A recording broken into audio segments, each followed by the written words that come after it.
À propos de l'Allemagne toujours, Nicolas Bouzou, le Bund allemand à 10 ans, c'est-à-dire l'obligation d'État allemande à 10 ans est passée en territoire positif la semaine dernière et là c'est tout un symbole.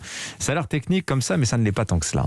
Ah non, on peut même en faire une traduction politique, ça veut dire ou ça voudrait dire dans un monde idéal que les candidats à la présidentielle doivent arrêter de promettre n'importe quoi.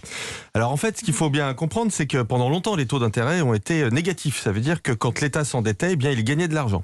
Et les taux étaient négatifs parce que d'une part il y avait énormément d'épargne à placer dans le monde, mais aussi parce que les banques centrales voulaient aider les États en achetant leurs titres de dette. Et cette politique de soutien, bien évidemment, elle a été accentuée pendant la crise. Ça a très bien marché d'ailleurs, puisque pendant la crise, la charge de la dette sur le budget de l'État a diminué. Simplement aujourd'hui, la reprise économique et surtout l'inflation changent ça. D'autant que cette inflation, elle est désormais jugée par les marchés, par les banques centrales comme étant permanente. Et donc les taux remontent, c'est ce qui se passe en Allemagne et c'est ce qui commence aussi à se passer en France. Alors, bonne mécanique économique, bon, les taux remontent certes, mais l'inflation, c'est très avantageux quand on est endetté, ça vient réduire le niveau de la dette que vous avez. Vous avez tout à fait raison, Dimitri, l'inflation en général, elle fait monter les revenus, mais pas les mensualités.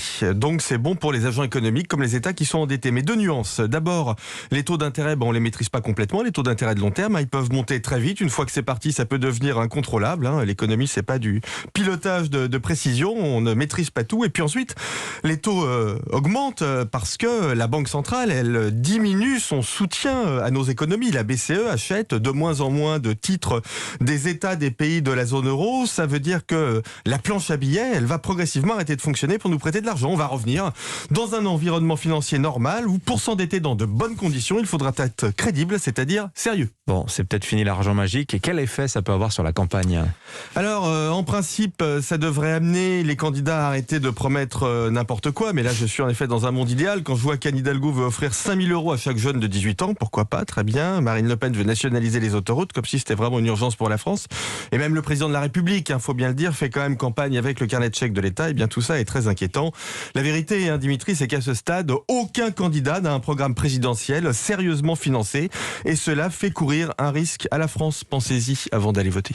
Voilà, Bruno Le Maire rappelait que les mesures de soutien au pouvoir d'achat, chèque inflation, chèque tout ça, et chèque énergie, 15 milliards ça a coûté depuis le mois de septembre. Voilà. Et je rappelle que François Villeroy de Galhau, justement, le gouverneur de la Banque de France, sera l'invité d'Europe Matin tout à l'heure à 8h13. Sans doute aura-t-il 2-3 messages à faire passer à bon entendeur. Merci Nicolas Bouzou.